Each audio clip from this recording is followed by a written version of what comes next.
non-update update you can give us on Jake? We really had nothing new, kind of day-to-day.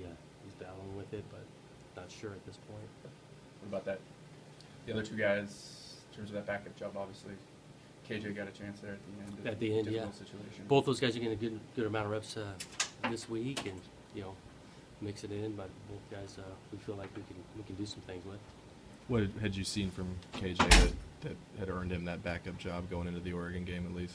He had done some good things in the clutch periods through camp, and that was really the call there.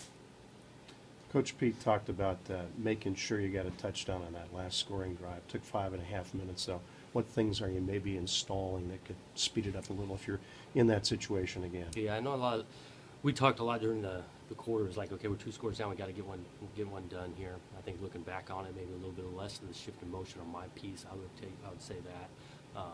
Really, what killed us was the timeout call. And it is what it is. We got to score.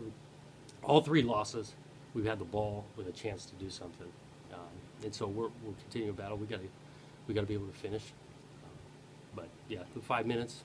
We'd like to maybe be 4 minutes, but definitely get a score. Is this such a young group that sometimes it's risky to do the hurry up, and you got to make sure you're on the same page first? Yeah, it is a young group, and you want to do the best things that they know and can execute. And you look at the drive as well executed. It just took a little longer than we liked. Can you go through the mechanics of why the timeout was called, John?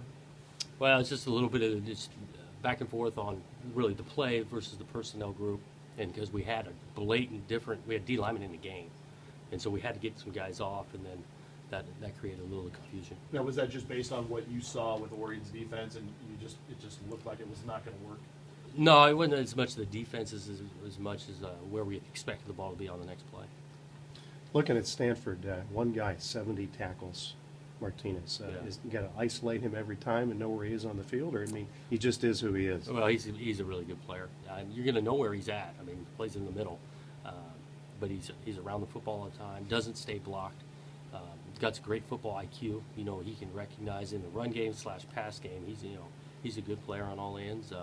And they got some other guys that create some havoc, but he's been very productive. They only have 3 picks and 3 forced fumbles. What do they do right, though? Is it sound tackling? Are they just solid fundamentally? Yeah, they force you to earn everything. I mean, no one's getting any kind of trick plays. Guys are well covered. There's not busting coverage. They fit their gaps.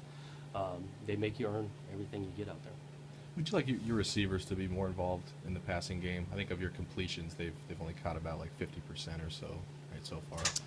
I think you want a ratio. I don't know the exact ratio. Obviously, wide receivers are there to catch the ball, but we've kind of distributed. And then if you can't zero in on one group, because we're throwing the ball a little bit at the tight end and the backs, I think there is some benefit there. Awesome. Thanks.